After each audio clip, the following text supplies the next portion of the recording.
Amazon को दुनिया का सबसे बड़ा रेन फॉरेस्ट कहा जाता है, लेकिन असल राज उसकी साइज में नहीं छुपा। असल राज इस बात में है कि ये जगह काम कैसे करती है। क्योंकि जब तक आप ये नहीं समझते कि अमेज़न को शेप कौन करता है, तब तक उसके अंदर छुपी सबसे एक्स्ट्राऑर्डिनरी जगहों का असली मतलब समझ ही नहीं आता।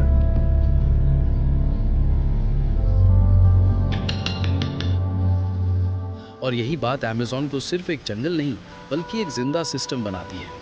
एक ऐसा सिस्टम जो सांस लेता है, पानी बनाता है, मौसम चलाता है और अपने अंदर इतनी जिंदगी छुपाए बैठा है कि साइंस आज तक उसका पूरा हिसाब नहीं लगा सकी।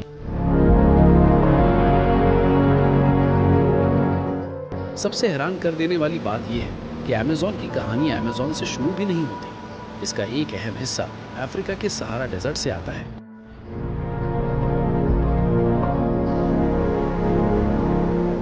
हर साल लाखों टन गर्द हवा के साथ अटलांटिक क्रॉस करती है और हजारों किलोमीटर्स का सफर तय करके अमेज़न तक पहुंचती है। ये सिर्फ मिट्टी नहीं होती, ये फास्फोरस लेकर आती है, वो न्यूट्रिएंट जिसके बगैर जंगल धीरे धीरे कमजोर पड़ने लगता।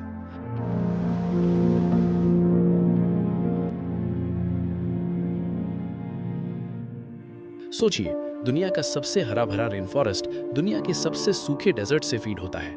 डेजर्ट से रेन फॉरेस्ट तक का ये कनेक्शन इतना अजीब है कि अगर आप पहली दफा सुनो तो फिक्शन लगता है, लेकिन हकीकत में ये अर्थ के सबसे इंपॉर्टेंट नेचुरल लिंक्स में से एक है।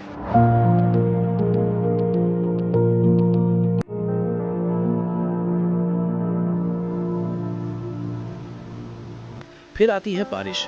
हम अक्सर समझते हैं कि अमेज़न को बारिश मिलती है, लेकिन असल में अमेज़न खुद बारिश बनाता है।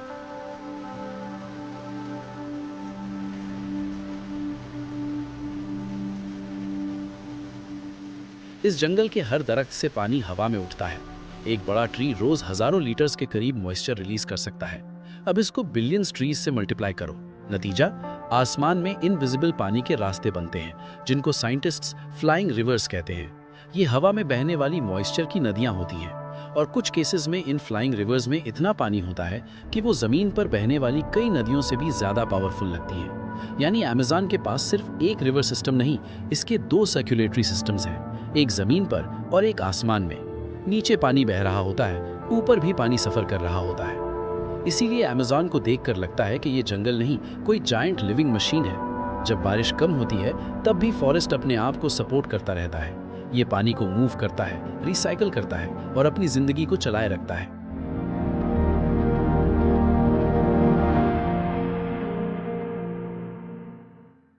और जैसे जैसे आप इस इकोसिस्टम को समझने लगते हो, वैसा वैसा अमेज़न और भी ज्यादा स्ट्रेंज लगने लगता है। लेकिन अमेज़न एक ही तरह का जंगल नहीं है, ये एक मोजाइक है। एक जगह ऐसी मिलेगी जो महीनों तक पानी में डूबी रहेगी। कुछ ही डिस्टेंस बाद ऐसी जमीन होगी जो साल भर ड्राई रहे। कहीं वाइट सैंड सॉइल्स हैं, जहाँ का जंगल ट्रॉपिकल सवाना जैसा लगता है। कहीं मिनरल रिच ग्राउंड पर साउथ अमेरिका के सबसे ऊंचे दरख्त उगते हैं। इसीलिए अमेज़न में दो जगह जो मैप पर बहुत करीब लगती हैं, असल में बिल्कुल अलग वर्ल्ड्स होती हैं। अलग सॉइल, अलग फ्लड साइकिल, अलग इंसेक्ट्स, अलग बर्ड्स, अलग सर्वाइवल रूल्स। और जब बायोडाइवर्सिटी की बात आती है, तो अमेज़न इंसानी इमेजिनेशन को चैलेंज करता है। एक सॉकर फील्ड जितनी जमीन में 300 से ज्यादा ट्री स्पीशीज मिल सकती हैं। इतनी डाइवर्सिटी के कई टेम्परेट मुल्कों में पूरे मुल्क भर में इतनी ट्री वैरायटी नहीं मिलती जितनी यहाँ 1 हेक्टेयर में मिल जाए। और ये सिर्फ प्लांट्स की बात है। इंसेक्ट्स, फ्रॉग्स, बर्ड्स, मैमल्स, हर लेयर में लाइफ इतनी घनी है कि साइंटिस्ट्स के लिए एक एरिया को सैंपल करना काफी नहीं होता। हर रिज, हर बैंक, हर पैच एक नया चैप्टर खोल सकता है। लेकिन अमेज़न सिर्फ बायोलॉजिकल वंडर नहीं, ये कल्चरल वर्ल्ड भी है। इस बेसिन में 300 से ज्यादा इंडिजिनस ग्रुप्स रहते आए हैं। कुछ कम्युनिटीज को plants, reverse, flood cycles, seasonal winds और एनिमल बिहेवियर का इतना गहरा इल्म है कि मॉडर्न साइंस भी उस नॉलेज को रिस्पेक्ट करती है।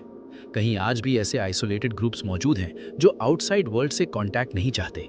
उनकी प्रेजेंस याद दिलाती है कि अमेज़न कभी भी खाली विल्डरनेस नहीं था। ये हजारों सालों से ह्यूमन इंटरैक्शन, मेमोरी और अडेप्टेशन का लैंडस्केप रहा है।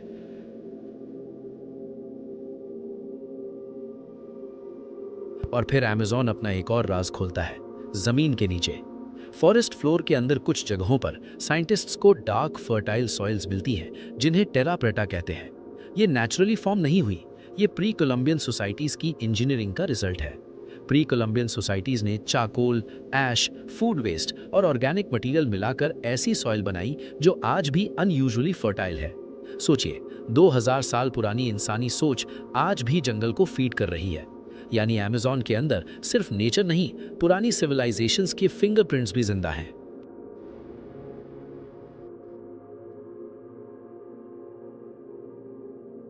अब जब हम अमेज़न के रिमार्केबल प्लेसेस की तरफ बढ़ते हैं तो पहली बड़ी सरप्राइज मिलती है मनाउस में। मनाउस एक मॉडर्न सिटी है जो रेन फॉरेस्ट के दिल में बनी हुई है।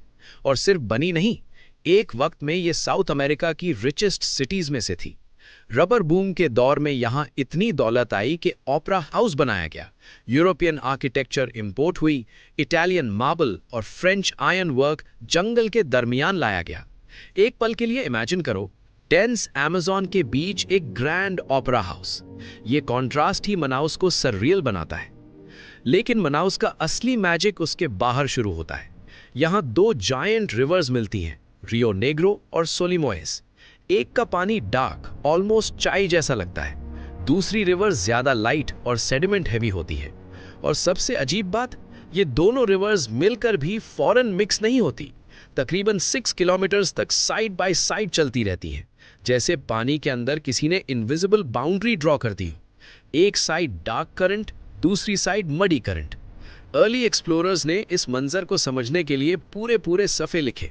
आज हम जानते हैं कि इसके पीछे टेम्परेचर, स्पीड और डेंसिटी का साइंस है, लेकिन देखने में ये आज भी किसी मिरेकल से कम नहीं।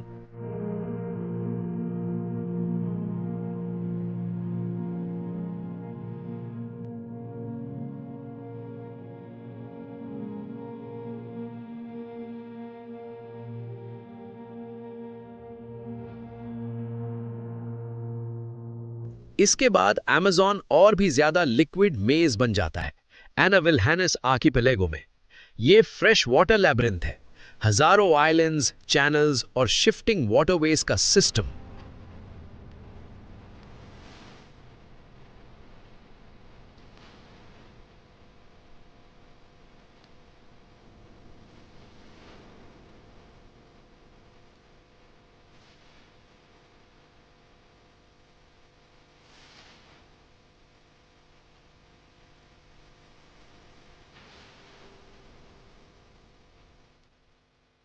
ड्राई सीजन में सैंड बार्स और लंबी आइलैंड्स नजर आती हैं। वेट सीजन में पानी उठता है और पूरा लैंडस्केप बदल जाता है। ट्रीज के नीचे से हिडन चैनल्स निकल आते हैं। पिंक रिवर डॉल्फिन्स इन सबमर्ज्ड कॉरिडोर्स में मूव करती हैं। फिश फ्लडेड फॉरेस्ट्स में स्पॉन करती हैं। हर सीजन में मैप लिटरली बदल सकता है। इस जगह की ब्यूटी स्टैटिक नहीं, ये मोशन में होती है।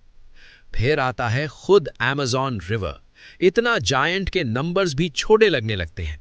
पीक डिस्चार्ज के वक्त ये अटलांटिक में इतना पानी भेजता है कि हर मिनट में tens of thousands Olympic swimming pools fill की जा सकती हैं। लेकिन ये रिवर भी सिंपल नहीं, ये एक स्टेबल लाइन नहीं है।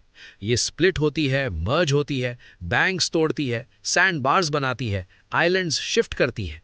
यहाँ जीने वाले लोगों के लिए रिवर रोड नहीं, एक लिविंग फोर्स है जिसे रोज रीड करना पड़ता है। गलत रीडिंग का मतलब है हिडन चैनल, फ्लोटिंग डिब्री या डेंजरस करंट। और फिर जब जंगल क्लोज इन करना शुरू करता है, अमेज़न अपनी सबसे आइकॉनिक फॉर्म में दिखने लगता है, रेन फॉरेस्ट। लेकिन यहाँ भी जो हम देखते हैं वो बस सरफेस होता है। सॉइल सरप्राइजिंगली पुअर होती है। न्यूट्रिएंट्स जमीन में नहीं, मोस्टली लिविंग सिस्टम के अंदर सर्कुलेट कर रहे होते हैं। लीव्स गिरती हैं, डीके होती हैं, रूट्स अब्सॉर्ब करती हैं, लाइफ फिर से बिल्ड होती है। ऊपर कैनोपी 60 मीटर्स तक जा सकती है। वहाँ एक अलग दुनिया है, लाइट अलग, ह्यूमिडिटी अलग, टेम्परेचर अलग, स्पीशीज अलग। नीचे ग्राउंड पर चलने वाला इंसान सोच भी नहीं सकता कि उसके सर के ऊपर कितनी जिंदगी चल रही है।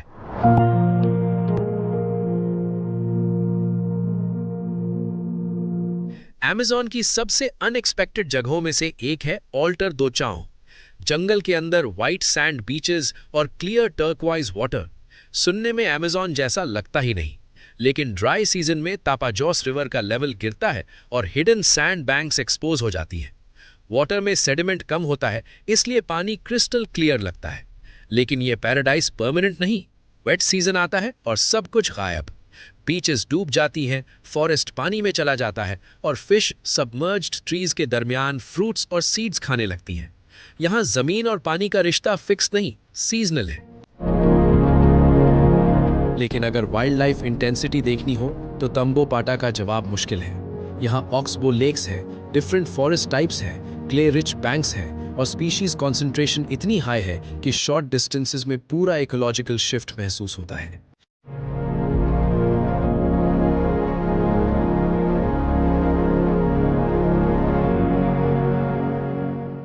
इस रीजन का सबसे ड्रामेटिक स्पेक्टिकल है मकॉ clay lakes.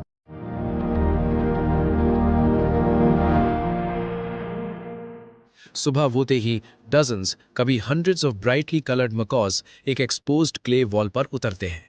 Noise, colour, chaos, सब कुछ एक साथ। साइंटिस्ट समझते हैं कि ये मिनरल्स उन टॉक्सिन्स को न्यूट्रलाइज करने में हेल्प करते हैं जो बर्ड्स अपनी डाइट से कंज्यूम करती हैं।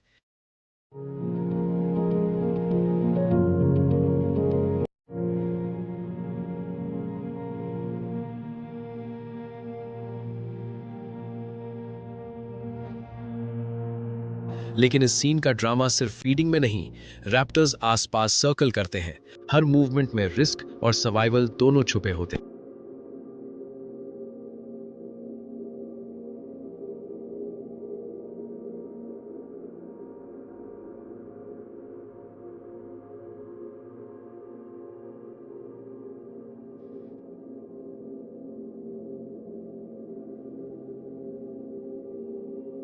कानियो क्रिस्टालिस को रिवर ऑफ 5 कलर्स कहा जाता है। Red, yellow, green, blue, purple.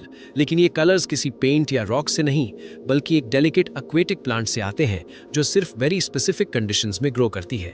पानी की स्पीड थोड़ी सी रॉन्ग हो, सेडिमेंट ज़्यादा हो, लाइट बैलेंस चेंज हो और पूरा मैजिक फेड हो सकता है। ये खूबसूरती ड्रामेटिक होने के साथ साथ फ्रेजाइल भी है।